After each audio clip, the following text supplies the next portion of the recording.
একজোড়া চোখ, না, কোনো কাজল কালো হরিণী চোখ নয়। এ চোখ দুটো একরাশ ক্লান্তির, এক বুক চাপা অভিমানের। বিয়ের পিঁড়িতে বসার দিন মা কানে কানে বলেছিলেন, সংসারটা তোর নিজের করে নিস মা, মানিয়ে গুছিয়ে চলিস।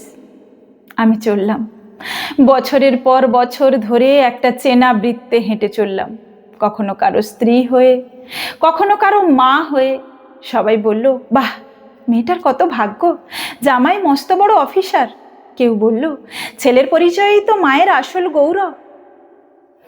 আমিও হাসলাম। পরজীবী লতার মতো অন্যের পরিচয়কে নিজের গায়ে মাখিয়ে সুখে থাকার অভিনয় করলাম। কিন্তু মাঝরাতে যখন সবাই ঘুমিয়ে পড়ে, তখন ঘরের ওই নীরব কোণটায় একটা প্রশ্ন এসে আমায় বেঁধে, অর্পিতা, তোমার নিজের পরিচয়টা ঠিক কি? কারো স্ত্রী হওয়াটা কি যোগ্যতা? কারো মা হওয়াটাই কি একমাত্র অস্তিত্ব? না, ওটা তো সম্পর্ক, ওটা তো রক্তের টান। আমার নিজের সত্তাটা তাহলে কোথায় হারিয়ে গেল? কত সহজ না একটা মেয়ের সারা জীবনের স্বপ্নকে অন্যের নামের মোহরে বন্দি করে দেওয়া। লজ্জা লাগে যখন দেখি নিজের উপার্জনের একটা টাকাও যে মেয়ের হাতে থাকে না তাকে সমাজ বলে রাজরানী, অথচ সেই রানীর কোনো নিজস্ব সিংহাসন থাকে না। বরের মেজাজের উপর নির্ভর করে তার সকালের রোদ, ছেলের সফলতার উপর নির্ভর করে তার বিকেলের সম্মান। যদি কোনোদিন সেই পুরুষ পরিচয় সরে যায়, তবে সমাজ তাকে এক লহমায় করে দেয় দিশাহীন, আশ্রয়হীন, পরিচয়হীন এক অবলা নারী। ব্যাস, আর কত? আমি তো অন্যের চাঁদের আলোয় আলোকিত হওয়া কোনো উপগ্রহ হতে আসেনি। আমি নিজেই একটা জ্বলন্ত সূর্য হতে চেয়েছিলাম। আমারও একটা স্বপ্ন ছিল। ডায়েরির পাতায় ধুলো পড়া কিছু কবিতা ছিল, ক্যানভাসের গায়ে জমে থাকা কিছু রং ছিল, ছিল নিজের পায়ে দাঁড়িয়ে বুক ফুলিয়ে বাঁচার এক অদম্য জেদ।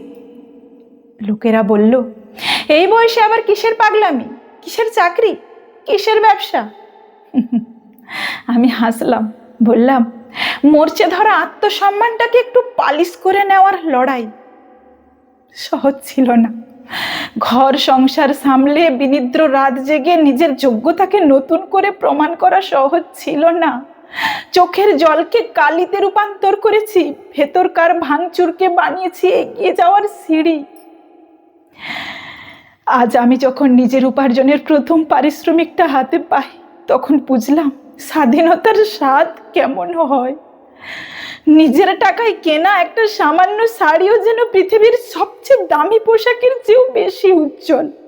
কারো দয়ার পাত্রী হয়ে নয়, কারো পরিচয়ের ছায়ায় লুকিয়ে নয়, আমি আজ নিজের পরিচয়ে ভাস্বর। শোনো সমাজ, শোনো দুনিয়া, আমি আজ কারো নামের লেজুড় নই। আমি অমুকের বউ কিংবা অমুকের মা হিসেবে সমাজ মাথা উঁচু করতে চাই না। আমার পরিচয়, আমি একজন লড়াকু নারী। আমার যোগ্যতা, আমি নিজের পায়ে দাঁড়াতে পারি। আমার ছেলে যখন বড় হয়ে বলবে, মা, আমি তোমার মতো আত্মনির্ভরশীল হতে চাই, ঠিক সেদিনই হবে আমার মাতৃত্বের আসল জয়। নারীর কোনো নির্দিষ্ট ছাঁচ হয় না, নারী নিজেই একটা সম্পূর্ণ আকাশ। তাই খাঁচা যতই সোনার হোক না কেন, ডানা দুটোকে কখনো কেটে ফেলতে দিও না। নিজের যোগ্যতায় বাঁচো, নিজের আত্মসম্মানকে মুকুট করে মাথায় পরো। মনে রেখো, অন্যের পরিচয়ে বাঁচা হলো শুধু টিকে থাকা, আর নিজের পরিচয়ে মাথা উঁচু করে বাঁচাটাই হলো আসল জীবন।